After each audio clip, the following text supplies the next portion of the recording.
ಯಾರೋ ನನಗೆ ವಿಡಿಯೋ ಕಳಿಸಿದ್ರು, ಮಕ್ಕಳು ಮೊಬೈಲ್ ಕೊಟ್ಟರೆ ಯಾವ ಥರ ಬಿಹೇವ್ ಮಾಡ್ತಾರೆ ಅಂತ.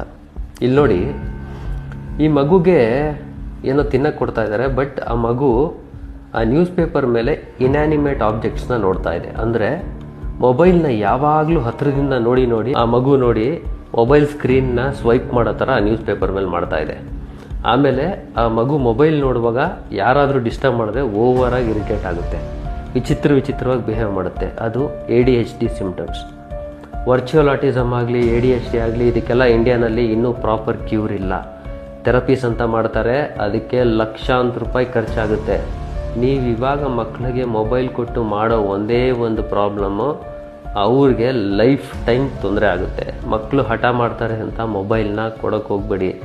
ಅದು ಅವ್ರ ಬ್ರೈನಲ್ಲಿ ಸ್ವೆಲ್ಲಿಂಗ್ ಆಗಿ ಸ್ಪೆಕ್ಟ್ರಮ್ ಡಿಸಾರ್ಡರ್ ಆಗುತ್ತೆ. ಹುಷಾರಾಗಿರಿ. 2 ರಿಂದ 8 ವರ್ಷದ ಮಕ್ಕಳಿಗೆ ಮೊಬೈಲ್ನ ಕೊಡಬೇಡಿ. ಇಂಥವ್ರಿಗೆ ಮುಂದೆ ಸ್ಕೂಲಲ್ಲಿ ಅಡ್ಮಿಷನ್ಗೆ ತಗೊಳ್ಳಲ್ಲ, ಸಪ್ರೇಟ್ ಸ್ಕೂಲಿಗೆ ಸೇರಿಸ್ಬೇಕಾಗುತ್ತೆ. ಆಮೇಲೆ ಇದು ಲೈಫ್ ಟೈಮ್ ಕಾಯಿಲೆನೂ ಆಗಿಬಿಡ್ಬೋದು. ಇದಕ್ಕೆ ಟ್ರೀಟ್ಮೆಂಟು ಇಂಡಿಯಾನಲ್ಲಿ ಇನ್ನೂ ತುಂಬ ಸ್ಟ್ರಾಂಗ್ ಆಗಿ ಡೆವಲಪ್ ಆಗಿಲ್ಲ. ಥೆರಪೀಸ್ ಅಂತ ಮಾಡ್ತಾರೆ, ಕ್ಯೂರ್ ಆಗೋದು ತುಂಬ ಕಷ್ಟ. ಈ ಥರ ಮಕ್ಕಳು ಯಾರ ಜೊತೆನೂ ಸೇರಲ್ಲ, ಒಂದು ಕಡೆ ನಿಂತ್ಕೊಳ್ಳಲ್ಲ, ಓಡೋಗ್ಬಿಡ್ತಾರೆ. ಆಮೇಲೆ ಕೆಲವು ಮಕ್ಕಳು ಮಾತಾಡೋದಿಲ್ಲ, ಬಿಹೇವಿಯರಲ್